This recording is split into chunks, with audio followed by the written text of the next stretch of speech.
Welcome back to hopefully a repair video, and if that doesn't work out, at least a teardown. So I have here two WMF Lono Milk Choc units, and what these things do is they make frosty foamy milk or hot chocolate or whatever. One unit is working and the other is not. Enjoy. From the front, both units are exactly identical. You have one button. Yeah, that's it, one button. And there you can choose the program between, I think that's milk with foam hot, milk with foam cold, hot milk and hot chocolate. Yeah, no difference here.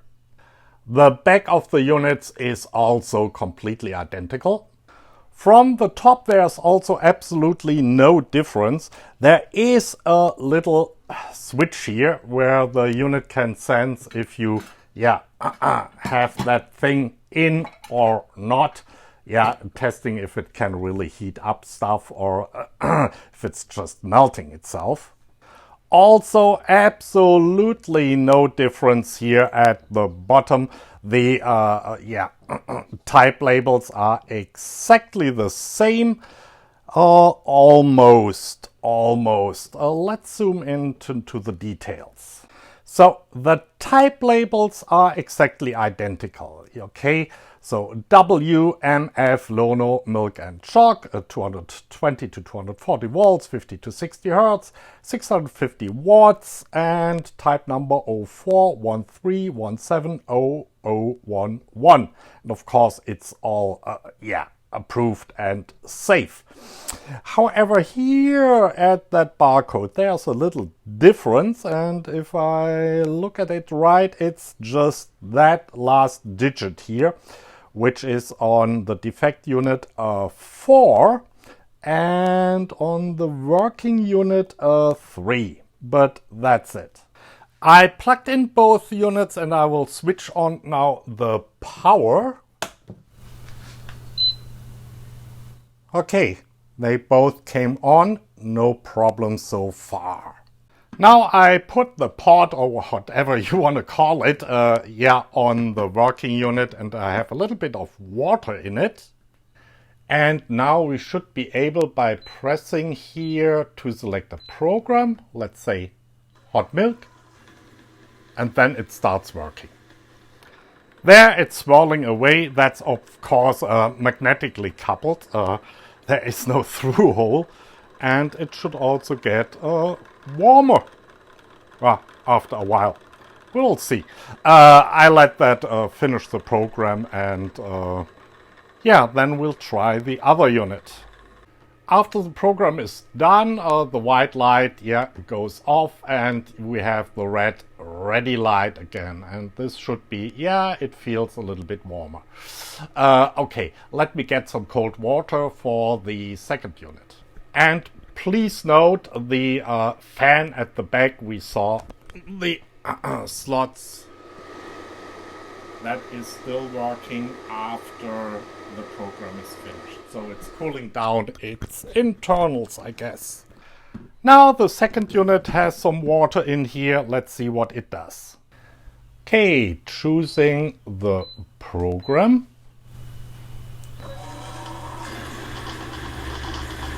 And it starts working.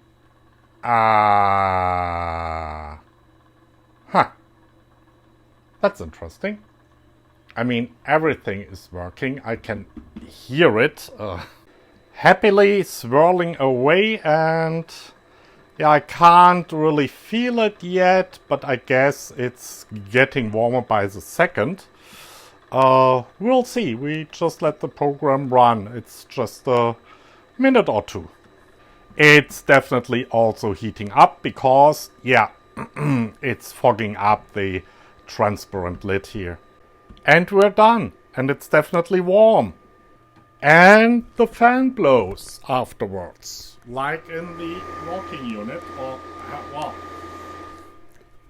I don't know if I can really call this unit defective yet. Give me a minute and we try another program, or better yet, all 3 other programs. I won't film the whole thing, just if it starts a program or not. So let's test the first program. That's hot foamy milk. Yeah, definitely working. It's hard to see, but I think it's now just, rotating much faster, making foam, if that would be milk. And of course, you can see it's misting up again, so it's also heating. Yeah. Next program, I think that was cold milk, just foam. 21, 22, and it starts. No frosting here of the lid from vapor, just heavy stirring action. And yeah, I'll come back to you for the last program to test. Please note that in this program, when the heating elements are not on, also the fan in the back is not on. Last program to test, hot chocolate. 21, 22, go. And yeah, it's working. It's cannot feel it yet warming up, but you can already see how it's fogging up. And of course, the fan in the back is working because the heater is working too inside. And now you can really see it fogged up. Yeah, so that thing seems to work. So it seems the unit is just working fine. Maybe it's an intermittent error or something clogged up during normal operation. And one candidate for that would be the switch here, which detects if you insert the pod or not. This is really soft. I'm just feeling the other one off camera. Yeah, it feels exactly the same. So I guess we'll do a teardown after all. Clearly that thing opens up from the bottom. I don't expect these screws to hold it all in, but let's remove them anyway. So they are self-tapping screws. And that's a Phillips head number 1. If anybody is asking. Okay, not much to see here. That was really just, for the cable management thingy. And no, it also presses down here on the cable, so it cannot slip out. So let's reattach that right away.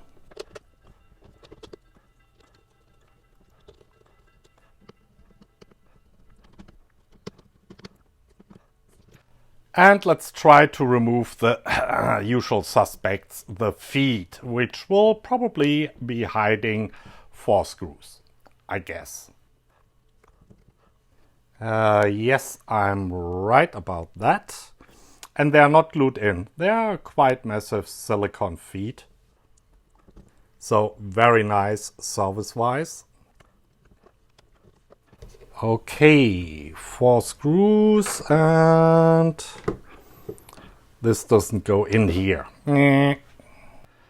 Still using Phillips number 1, just another screwdriver.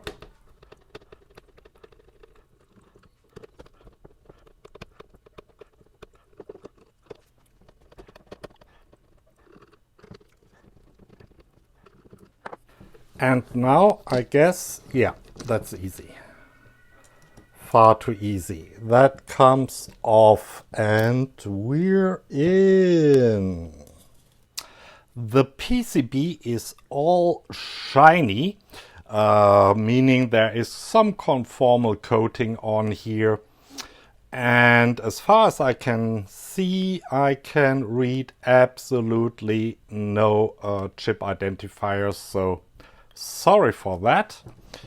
But can we lift out that PCB? Or am I missing another screw somewhere? Something is holding on. Oh, I see a little screw here. Yeah, missed that. Are there more of those? Nope. Okay, let's loosen that little one. Well, that should be... Is there something like a Phillips 0? I don't know.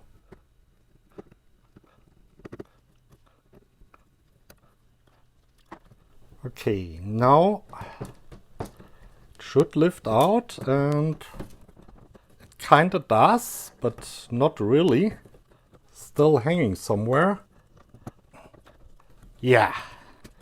So this is a perfectly good unit, so I don't want to destroy it, and it's obviously hanging somewhere.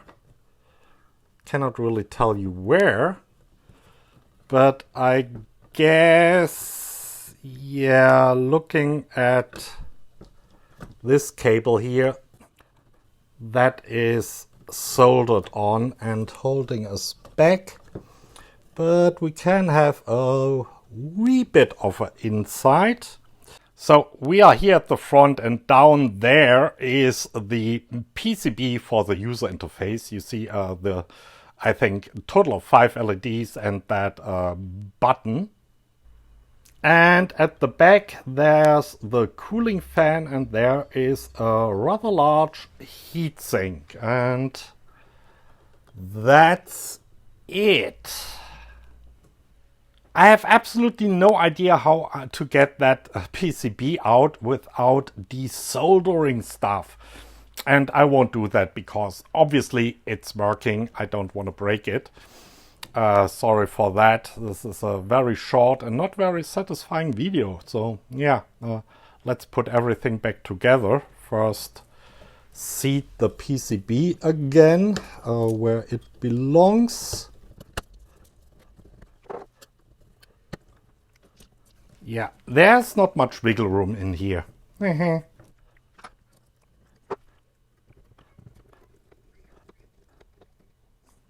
Okay. And then we put the lid on it again. In the right orientation, of course. There's a little gap here for the power cord.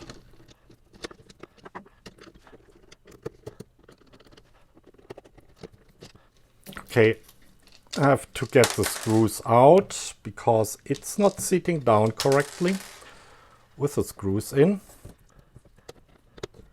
Okay, now it's properly seated.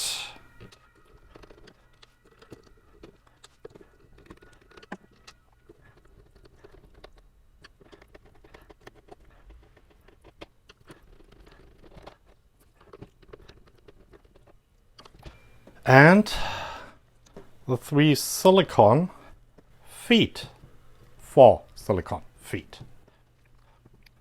That's it. Let's see if it still comes on if I switch on the power. Yeah, perfectly. So absolutely nothing wrong with that unit, at least nothing I could find. Sorry for that, but that's life. Till next time, bye.